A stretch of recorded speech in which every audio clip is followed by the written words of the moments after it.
মক্কা নগরীতে যখন আল্লাহ নবী বিশ্ব নবী ছিলেন তখন নামাজ আদায় করতেন গোপনে গোপনে। তখন আর মাইকিং করে ডাকা হতো না, এই আল্লাহর বান্দারা আসো মসজিদে নামাজ পড়তে হবে, আসো তোমরা আসো মসজিদে নামাজ পড়বো। এমন সাহস মক্কা নগরে কারো ছিল না।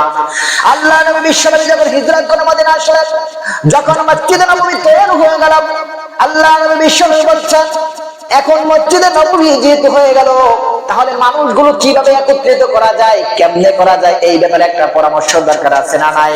আসো সাহাবা একরাম, চলো আমরা মসজিদে নববীর ভিতরে একটা মিটিং করি। মিটিং এর ভিতরে দেখি কে কেমন পরামর্শ দিতে পারো, কিভাবে মানুষগুলোকে একত্রিত করা যায়। আল্লাহ নবী বিশ্ব নবী রাহমাতুল লিল আলামিনের আহ্বানে সমস্ত সাহাবা একরাম একত্রিত হলেন। একত্রিত হওয়ার পর আল্লাহ নবী বিশ্ব নবীকে এক একজনে এক একটা পরামর্শ দিলেন, চারটা পরামর্শ দিলেন। চারটা পরামর্শ প্রত্যাখ্যান করা হলো। এক নম্বর পরামর্শ একজন দিলেন, বলেন ইয়া রাসূলুল্লাহ ইয়া হাবিবাল্লাহ, যখন নামাজের সময় হবে একটা নিশানা একটা পতাকা টানিয়ে দেওয়া হবে। দূর থেকে মানুষ যখন পতাকার দিকে নজর করবে তখন মানুষ মনে করবে নামাজের সময় হয়ে গেছে, মানুষ নামাজের জন্য চলে আসবে। দুই নম্বর মতামত দেওয়া হলো।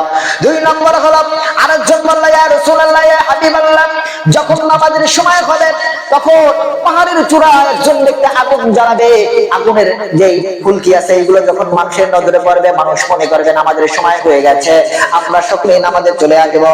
তিন নম্বর আমাদের মতামত দেওয়া হয়েছে, পরামর্শ দেওয়া হলো যখন নামাজের সময় আসবে সিংহায় ফুঁক দেওয়া হবে।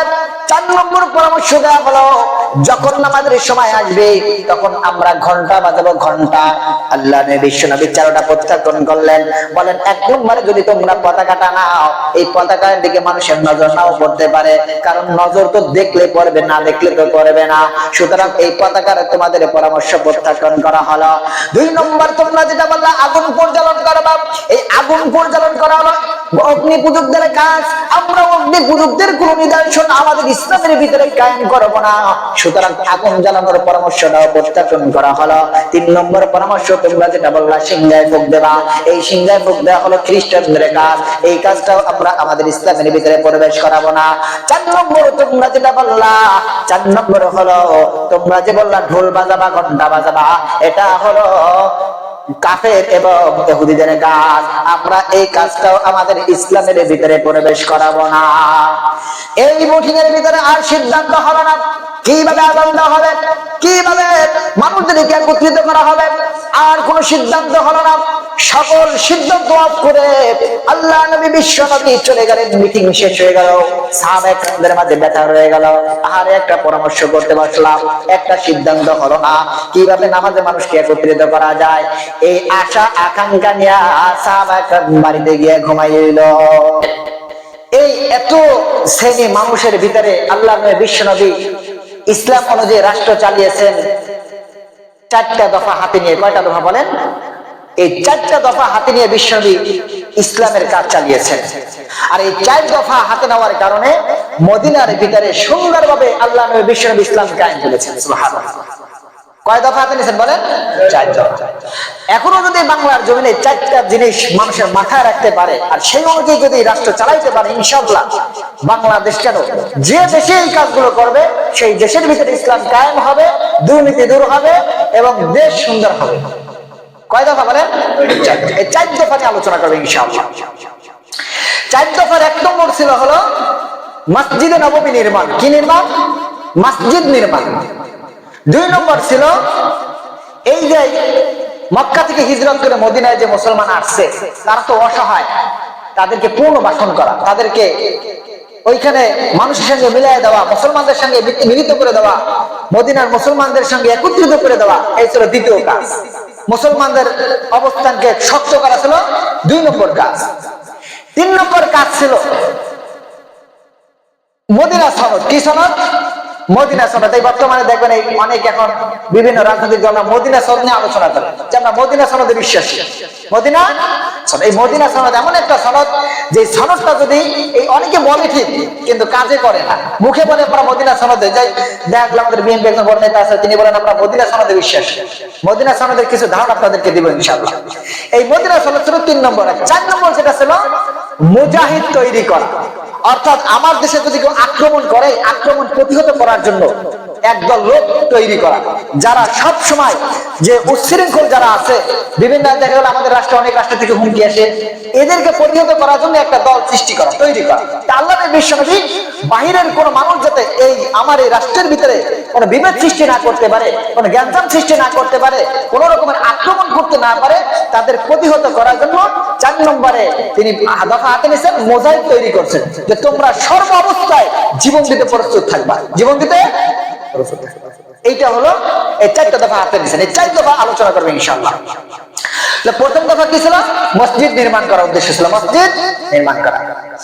আল্লাহ নবী বিশ্বনবী রাহমাতুল লিল আলামিন যখন মদিনার ভিতরে অবস্থান করলেন, মদিনার ভিতরে অবস্থান করার পর আল্লাহ নবী বিশ্বনবীর উট থেমেছিল মসজিদে নববী এখন যেখানে আছে ওইখানে উটটা থেমেছিল।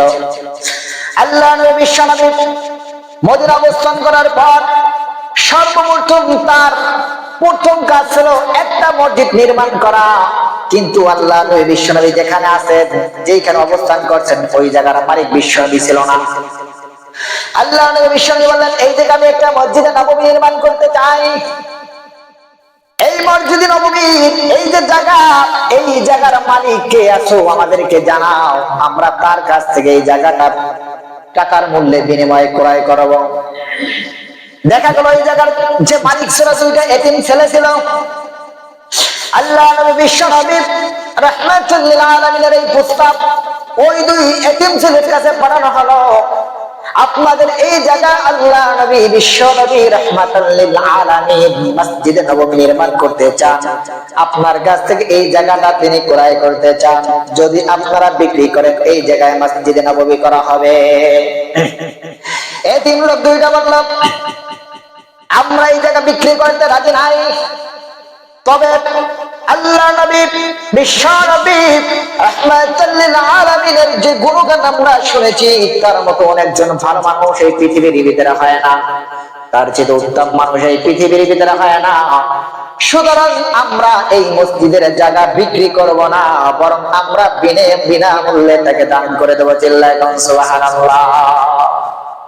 আসলে দান করার স্পৃহা লাগে, ভালোবাসা লাগে, ইসলামের প্রতি মোহাব্বত লাগে, তাহলে দান করতে পারবেন। আর মোহাব্বত যদি না থাকে, আপনারা 1000 কিনলে 2 টাকা দিতে পারবেন না। দেখেন না মসজিদের বেতনের খাতায়, আজকে একটু আলোচনা করবেন, 1 মাস 2 মাস বেতন দিয়ে সব 100 টাকা দিতে এত কষ্ট 1 মাসে, বুঝেন? কারণ দান আল্লাহর ঘর বলে, মানে এক কথায় দিনের কাছে 2 টাকা দিতে মানুষের এত কষ্ট হয়। এই জন্য টাকা কিন্তু সবাই দিতে পারে না, টাকা সবাই একমাত্র আল্লাহর কবুলিয়ত লাগে। আপনার টাকা আছে, আপনি 2 টাকা দিতে পারবেন না, ঠিকই দেখবেন এই টাকা দিয়ে আপনি গুনার কাজ করতে আপনার ভাববে না। আপনি বিড়ি সিগারেট সব খেয়ে উড়াই দিতেছেন, লক্ষ লক্ষ টাকা, হাজার হাজার টাকা যাচ্ছে, ভাবতেছে না। কিন্তু মসজিদে যদি কোথাও দান দক্ষিণা হয়, ওইখানে আপনার 2 টাকা দিতে কষ্ট হয়। কারণ এই টাকাটা যে আপনি আল্লাহর রাস্তায় দিবেন, তার জন্য কবুল করে না রাখে বলে আল্লাহ কবুলিয়ত ছাড়া পারবেন না। আল্লাহ নবী বিশ্বনবী রাহমাতুল লিল আলামিনকে জানানো হলো, ওগো নবীজি, এই যে 3 ছেলে 2টা বলতেছে তারা নাকি জায়গা বিক্রি করবে না, আপনাকে দান করে দেবে, আল্লাহর রাস্তায় দান করে দেবে। আল্লাহ নবী বিশ্বনবী বললেন, না, এরা এতিম মানুষ, এদের থেকে দানকৃত জিনিস নেওয়া যাবে না, বলো তাদেরকে আমরা দাম ধরে তাদের কাছ থেকে কিনে নিব। আল্লাহ নবী বিশ্বনবী রাহমাতুল লিল আলামিন এই এতিম 2 বাচ্চার কাছ থেকে এই মসজিদে নববীর জায়গাটাকে ক্রয় করে নিলেন। ক্রয় করে নেওয়ার পর আল্লাহ নবী বিশ্বনবী মসজিদের কাজ নির্মাণ করা শুরু করে দিলেন। এই এখন যেখানে মসজিদে নববী আছে, ওই মসজিদে নববী ওইখানেই সূচনা ছিল। আল্লাহ নবী বিশ্বনবী নিজে কর্ম করা শুরু করলেন। খেজুর গাছ কেটে মসজিদের পিলার দিলেন। আমাদের মসজিদ কত সুন্দর পাকাপোক্ত মসজিদ, তারপরে মুসল্লি পাওয়া যায় না। আর ওই জামানায় আল্লাহ নবী বিশ্ব নবী রাহমাতুল লিল আলামিন ওই খেজুর গাছ কেটে খেজুর গাছের খাম্বা তৈরি করলেন। খেজুর গাছ কেটে খাম্বা তৈরি করলেন, নিচে বালি বিছাইলেন, পাশে মাটি কেটে মাটির মাধ্যমে দেওয়াল তৈরি করলেন, আর উপরে খেজুরের ছাউনি দিয়ে, খেজুরের পাতার ছাউনি দিয়ে চাল তৈরি করলেন। বৃষ্টি যখন আসতো, বৃষ্টির ফোঁটা এই মুসল্লিদের মাথায় পড়তো। তারপর মসজিদে নববীর মুসল্লি কখনো কমতো না। আমাদের মসজিদ কত সুন্দর মসজিদ, বর্তমান জামানার মসজিদ, সাত করা মসজিদ, এত সুন্দর মসজিদ, কত মসজিদ এসে আছে, কিন্তু এত সুন্দর মসজিদ হওয়ার পরেও আমাদের মুসল্লিদের ভিতরে কোনো বরকত নাই, মুসল্লি নামাজ পড়তে রাজি নাই। কিন্তু সাহাবায়ে কেরাম বিশ্বনবীর জামানায় শুধু মসজিদ হতেই হবে, মুসল্লির অভাব ছিল না, মুসল্লির অভাব ছিল না।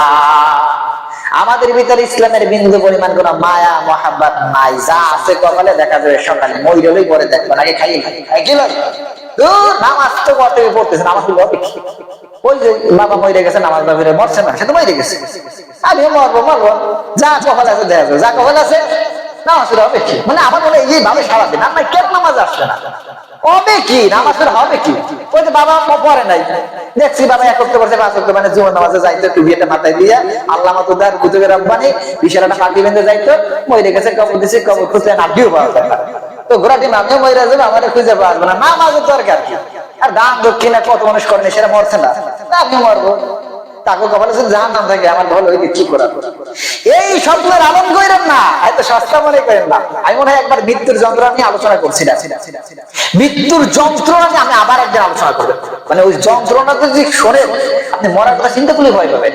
ওই দেখেন একজন ব্যক্তি ঘুমাইছে, চোখ বন্ধ করছে, শেষ, এত সস্তা।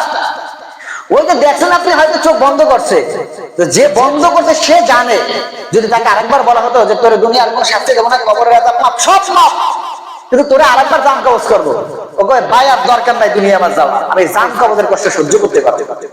আর আমরা তো কবরের আযাবের আশায় বসে আছে, যা আছে কপালে দেখা যাবে সকালে। যাই হোক, এই মসজিদে নববী নির্মাণ করলেন। এখন এই মসজিদে নববী কেন নির্মাণ করলেন, কারণটা কি? দেখেন, আমি বয়ান করতেছি, এই বয়ানটা আমি যে আলোচনা আপনাদের করি হালাল হারাম বিভিন্ন বিষয়, এই আলোচনাটাকে আমি প্রত্যেক জনের বাড়িতে যাই এক একজনকে শোনাইতে পারবো? কথা বলেন, শুনাইতে কত সময় লাগবে? মনে করেন আপনারা যে কত মুসল্লি আছে সবার বাড়িতে আমি গেলাম, এক একদিন যাইয়া এরকম ভাবে আধা ঘন্টা করে বয়ান করলাম, কত সময় লাগবে আমার এই বয়ানটা সবাই শোনাইতে? কয়েক মাস চলে যাবে না? যাবে কিনা বলেন? বা বিভিন্ন ময়দানে বিভিন্ন বড় বড় মসজিদে তো দেখা গেল বছর তৈরি হয়েছে, একদিনে যা শোনায়, যদি প্রত্যেকটা বাড়িতে যদি এক একজনকে শোনায় তাহলে বছর পুরো হয়ে যাবে। আর এখন দেখেন আপনার অল্পতে একটা মজলিস হওয়ার কারণে সব বাড়ি থেকে লোক আসছেন, এই কথাগুলো, যেই কথাগুলো আমি প্রত্যেকটা বাড়িতে গেলে 1 বছর সময় লাগবে শোনাইতে, সেই কথাগুলো আপনাদের সময়তে লাগবে মাত্র আধা ঘন্টা। কয় ঘন্টা? আল্লাহ বিশ্বনবী রাহমাতুল লিল আলামিন মসজিদ নির্মাণ করলেন, নাম্বার 1 ছিল এক নম্বরে মানুষগুলো যাতে একত্রিত করা যায়, একখানে বৈঠক করা যায়, একখানে একত্রিত করা যায়, এবং মানুষের কাছে অল্প সময়ের ভিতরে দিনের কথাগুলো প্রচার করা যায়, দিনের কথাগুলো পরামর্শ করা যায়। এই জন্য 1 নম্বর কাজ ছিল মসজিদে নববী তৈরি করা।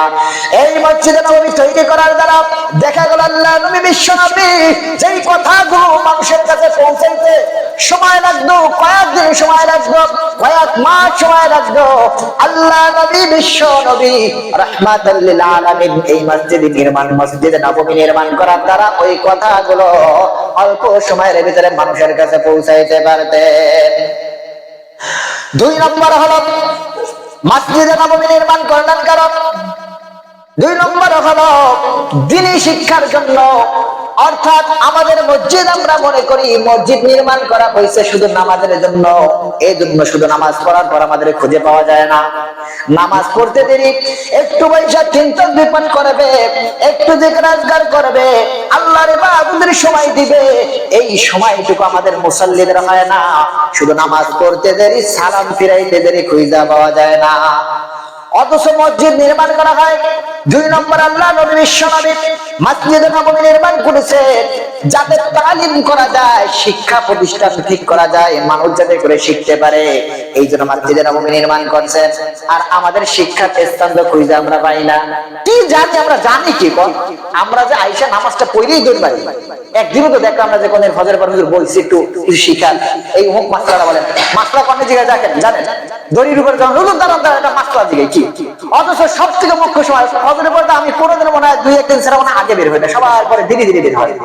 আপনারা চাইলে ওই সময় আয়েশা বসে পড়তে পারেন। আমি তো বলছি যুবক যারা আছেন, আমি বলছি টাকা লাগবে না আপনাদের, ফজরের পরে আপনারা বসেন, ইনশাআল্লাহ ফ্রিতে আপনাদের কোরআন সহি শুধু শিখাবো।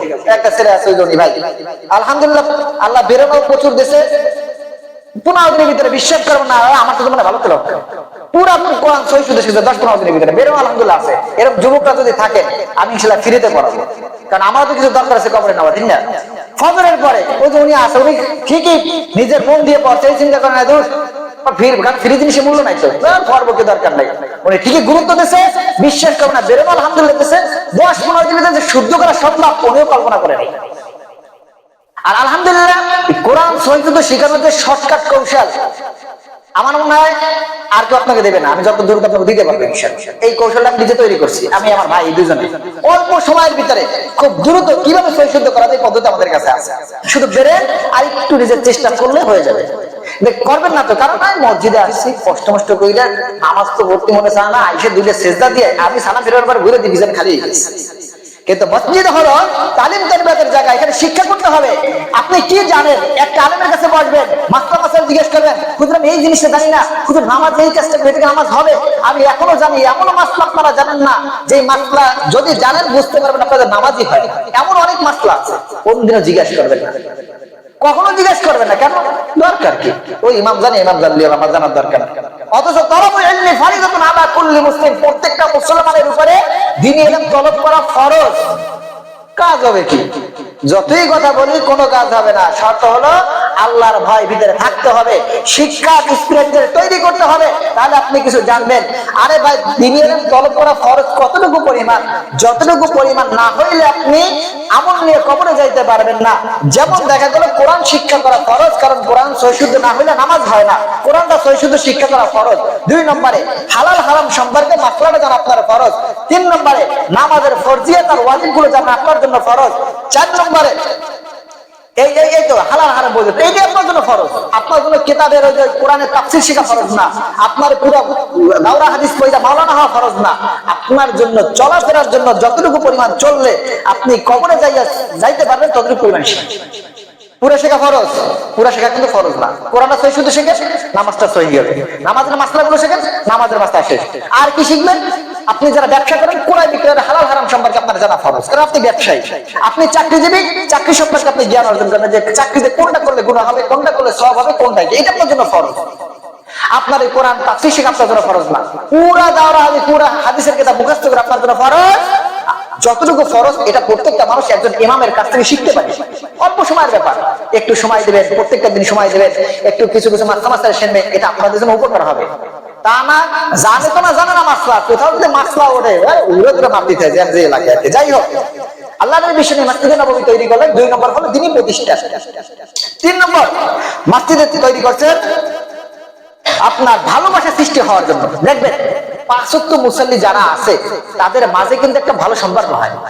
5 ওয়াক্ত নামাজে আসে, একটু দুঃখ সুখের কথা বলে, একটু বাইরে বের হয়ে দিলে কথা বলে, মানুষের সম্পর্ক ভালো থাকে। দেখবেন 5 ওয়াক্ত মুসল্লি যে কয়টা মসজিদে আছে ওই কয়টা মসজিদের ওই 5 ওয়াক্ত মুসল্লির ভিতরে আলাদা একটা ভালো খাতির আছে, মহব্বত আছে, এবং তাদের বাড়ির ভালো মন্দ সম্পর্কে সবাই টুকটাক কিছু জানে, কারণ তাদের মাঝে একটা ভালোবাসা সৃষ্টি হয়।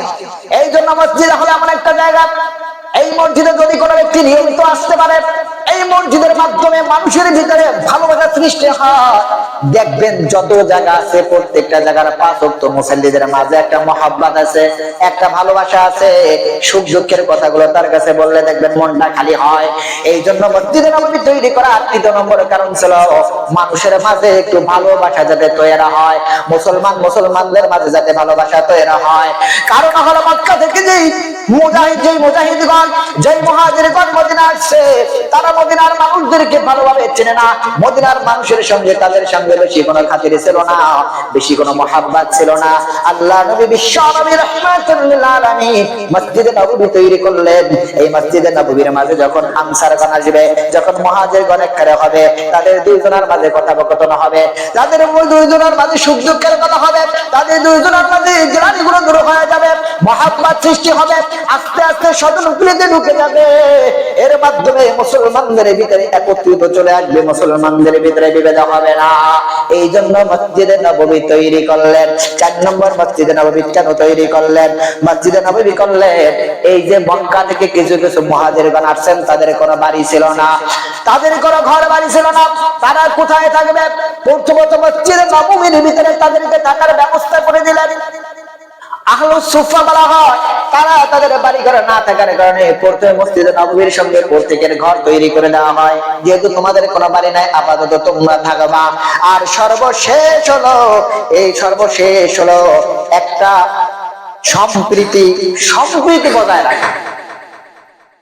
সর্বশেষ হলো মানে সৌন্দর্য সৃষ্টি করা, অর্থাৎ দেখা জিনিসটা ভালো লাগা। যেমন একটা মানুষ একটা মসজিদে যখন দেখবে যে মসজিদের ভিতরে নেতা খেতা সবাই এক জায়গায় বসছে, সবাই সবার পায়ের কাছে দিয়া সেজদা দিচ্ছে, দেখতেছে না যেটা গরিব মানুষের পায়ের কাছে আমার সেজদা পড়ছে কিনা।